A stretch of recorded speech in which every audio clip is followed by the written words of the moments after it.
میرا سوال جو ہے اس کو میں شروع کرنے سے پہلے میں آپ اگر اجازت دے تو میں ایک بات کہنا چاہتی ہوں. جی یہ ابھی علی الاسم نقوی نے کال کی تھی تو وہ سن رہے ہوں گے آپ کے لیکچر. تو میرا ان کے لیے میسج ہے، امانت ہے کہ وہ علی انجینئر محمد علی مرزا جو ہمارے دعویٰ کرتے ہیں اہل سنت کی طرف سے، میں خود اصل میں سنی ہوں، وہ دعویٰ جی کرتے ہیں کہ ان کا پلیٹ فارم جو ہے وہ واحد پلیٹ فارم ہے جہاں سے حق بیان ہوتا ہے اور اہل بیت کی تطہیر اور مولا علی کے فضائل بیان ہوتے ہیں. تو میرا ان کے لیے میسج ہے کہ ان کے اوپر یہ لازم ہے اب علی مرزا بھائی کے اوپر کہ وہ جو آپ یہ ریفرنسز بتا رہے ہیں وہ عربی نہیں جانتے، مجھے معلوم ہے اس بات کا، وہ کسی عرب دان کو پکڑے اور وہی ساری احادیث جو آپ بتاتے ہیں جس میں ابھی جو آپ نے ابو بکر کے بارے میں حدیث بتائی جس میں اس کا ذلیل ہونا اور اس قسم کی باتیں ساری، تو یہ انجینئر محمد علی مرزا پر اب لازم ہے. وہ جو کہتے ہیں نا کہ میرا پلیٹ فارم حق کا دعوے دار ہوں میں اور یہاں سے حق بیان ہوتا ہے، تو اب وہ ان سے یہ لازم ہے کہ وہ یہ بتائیں، ان چیزوں کے ترجمے کریں اور اپنے پلیٹ فارم سے بتائیں کہ ٹھیک اچھی ہے زندگی مار دیں گے زیادہ سے زیادہ لوگ آ کر، تو یہ اچھی بات نہیں کہ حق بیان کرتے ہوئے مر جائیں. تو یہ میرا ان کے لیے میسج تھا. بہت صحیح اور فرما رہے ہیں. میرا سوال جو ہے جی میں ذرا جی overwhelmed and feeling a little you can't imagine I am a Sunni, so when you know the truth how I can't explain myself, you know. تو میرا سوال آپ سے یہ ہے کہ آپ اشرف مبشرہ والی احادیث جو ہماری کتابوں میں ہے اس کی ذرا اگر کٹا چٹا کھول کر بیان کر دیں تو آپ کی بہت مہربانی ہوگی. سوال بہت ہے علامہ صاحب، بے حد سوالات ہیں، لیکن ماشاءاللہ آپ جو چیزیں بیان کرتے ہیں تو اتنی تفصیل کے ساتھ اور ہر ایک ریفرنس، اگر آپ ریفرنس نہ بھی بتائیں تو ہم یقین کر لیں گے، لیکن سوالات ہمارے بہت ہیں اور اللہ آپ کو وقت اور اچھے ساتھی دے جو آپ کو ہیلپ کریں ان سارے کاموں میں. اور آپ پر بھی بہت ذمہ داری، ہمیں آپ سے بہت امیدیں ہو گئی ہیں وابستہ کہ اللہ کرے کہ آپ وہ سب کچھ تب قرآن کی تفسیر اور ہر چیز آپ ہمیں کھول کھول کر بیان کریں، کیونکہ ہمارے سنت کی ہماری جیب میں تو کوئی نہیں ہے. خدا تو یہ اشرف مبشرہ والی حدیث کو ذرا سا اختصار کے ساتھ لیکن جامع کر کے بتا دیں. بہت مہربانی. اچھی بہت بات ہے، شکریہ. اچھی بات ہے، بہت مہربانی، بہت مہربانی میرے بہن، خدا آپ کو عزت ہے. جی جو انجینئر صاحب ہیں انہوں نے ادعا کیا کہ ان کا پلیٹ فارم اہل بیت علیہ السلام کی دفاع کا پلیٹ فارم ہے.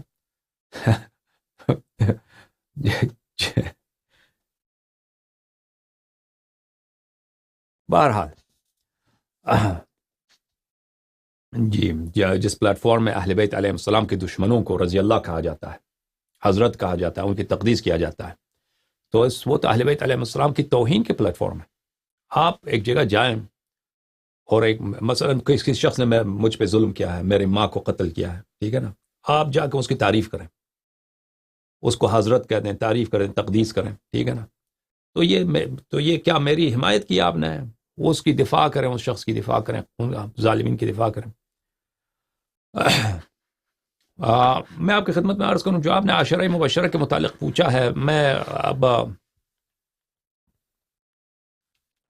اس کی جواب میں تو دلیل بہت زیادہ ہے، صرف مسئلہ نام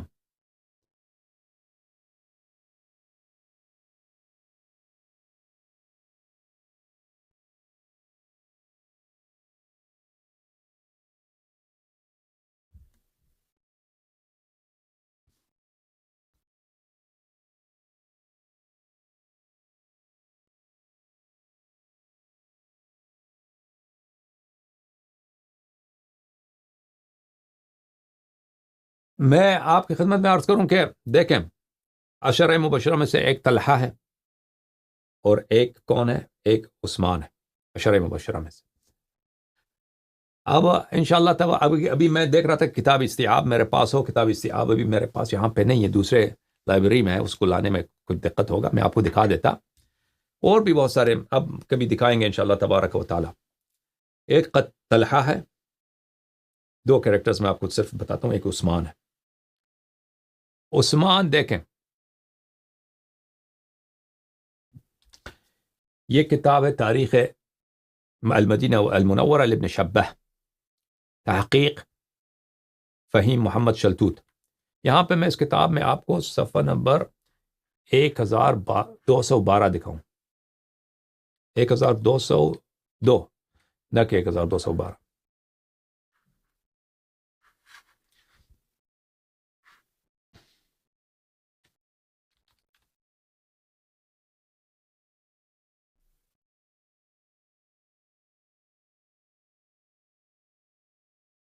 ایک 1202، معاف کیجیے گا،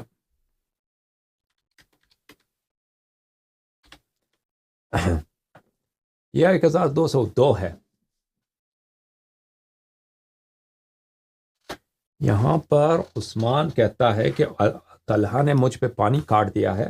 دیکھو عثمان کا جو محاصرہ ہوا تھا نا، عثمان کا جو قتل ہوا تھا، اس کو مسلمانوں نے اس کے گھر کا گھیراؤ کیا تک، بولا تم خلافت چھوڑ دو، وہ کہہ رہا نہیں میں خلافت نہیں چھوڑ سکتا، تو انہوں نے اس پہ پانی کاٹ دیا تھا عثمان پہ۔ تو عثمان پہ پانی کس نے کاٹا تھا؟ طلحہ، یہی طلحہ ہے جس نے عثمان پہ پانی کاٹا تھا، اس کو پانی نہیں دے رہا تھا پینے کے لیے۔ اور وہاں پہ یہ روایت ہے کہ وہ کہہ رہا ہے بھلے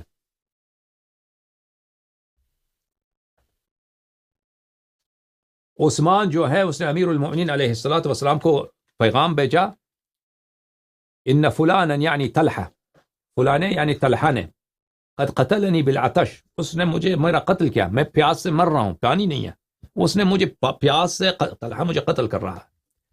والقتل بالسلاح اجمل من القتل بالعطش، اور اگر وہ مجھے تلوار سے مارتا یہ تو آسان بات تھی، اب وہ پیاس مجھ سے برداشت، وہ عثمان بوڑھا بھی تھا نا، تو 80 سال سے اس کو عمر زیادہ تھی، تو وہ جو ہے یہ پیاس سے میں مر رہا ہوں، یہ اگر وہ مجھے تلوار سے مارتا یہ زیادہ آسان تھا۔ فخرج علی رضی اللہ عنہ يتوكأ على يد المسور بن مخرمہ حتى دخل على ذلك الرجل وهو يترامى بالنبل۔ تو امیر المؤمنین علیہ الصلوۃ والسلام وہاں پہ گئے، وہ جو ہے اس وقت وہ طلحہ جو تھا جنگ لڑ رہا تھا، اس عثمان کے جو محافظین تھے ان کے ساتھ ان کو تیر مار رہا تھا گلیوں میں اس طرح۔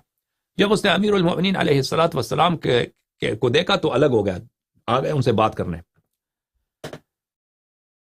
فقال له علي رضي الله عنه ان عثمان ارسل الي انكم قتلتموه بالعطش۔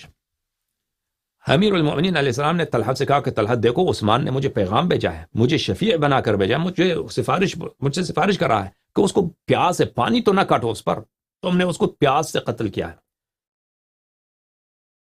وَإِنَّ ذَلِكَ لَيْسَ يَحْسُنُ وَأَنَا أُحِبُّ أَن تُدْخِلَ عَلَيْهِ الْمَاءَ، یہ اچھی بات نہیں ہے، عثمان کو تم پانی دے دو، لڑائی لڑتے ہو اپنی جگہ لیکن پانی اس کا نہ کاٹو۔ فقال لا ولا نعمة عینین لا نترک یأکل ویشرب، اس طلحہ نے کہا نہیں، ہو ہی نہیں سکتا، ہم اس کو نہ کھانا دیں گے نہ پانی دیں گے۔ بہرحال عثمان کا جو داماد ہے اور اس کا چچا زاد بھائی بھی ہے مروان ابن الحکم ابن ابی العاص، مروان ابن الحکم جو ہے وہ عثمان کا داماد بھی تھا، عثمان کا خزانہ دار بھی تھا، عثمان کا وزیر بھی تھا، اور سب آخر تک وہ عثمان سے وفادار رہا، عثمان سے وفادار رہا، وہ آخر تک عثمان کی سے دفاع کر رہا تھا، یعنی جو لوگ داخل ہونا چاہتے تھے گھر میں عثمان کو مارنے کے لیے، مروان کیونکہ ایک خاندان کے تھے، چچا کا بھائی بھی ہے، داماد بھی ہے، اور اس کے حکومت میں وزیر بھی ہے، خزانہ دار، سب کچھ اس کے ہاتھ میں، تو اس نے لڑائی بھی لڑا ہے۔ اب جنگ آتا ہے جنگ جمل، ٹھیک ہے نا، کہ عائشہ، طلحہ، زبیر، مروان، یہ سب لوگ انہوں نے لشکر لے کے آئے مکے سے بصرے تک کہ ہم عثمان کا خون کا بدلہ لے رہے ہیں، عثمان مدینے میں قتل ہوا ہے، یہ لشکر مکے سے لے کے جا رہے ہیں بصرہ، عجیب، یعنی لوگوں کو بیوقوف بنانے کے لیے۔ تو وہاں پہ بصرے میں جب جنگ ہوا جمل میں، تو اس طلحہ کو کس نے قتل کیا پتہ ہے آپ سب کو؟ طلحہ کو اس عثمان کے داماد مروان جو خود ایک صحابی ہے اس نے قتل کیا، ٹھیک ہے نا، طلحہ کو عثمان کے داماد مروان نے قتل کیا ہے۔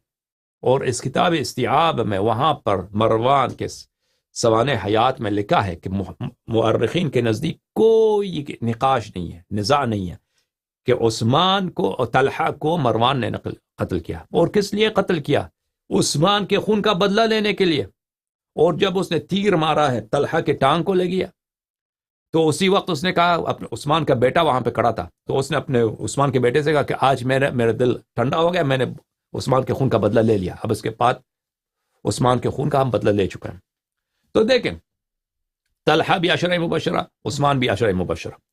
طلحہ عثمان کو گھر کو گھیرا لیتا ہے، پانی اس پہ کاٹ دیتا ہے، ٹھیک ہے، اور اسی پیاسے حالت میں عثمان قتل ہو جاتا ہے، ایک عشرہ مبشرہ۔ دوسرا عشرہ مبشرہ، ٹھیک ہے نا، طلحہ ہے، مروان اس کو اسی لیے قتل کرتا ہے کہ یہ عثمان کا قاتل ہے۔ تو اب بتاؤ کہ یہ واقع ہو سکتا ہے کہ ایک بلے ومن قتل مؤمنا متعمدا فجزاؤه جہنم خالدا فيها، جو ایک مؤمن کو عمدن قتل کرے وہ ہمیشہ کے لیے جہنم میں رہتا ہے، جہنم میں رہتا ہے۔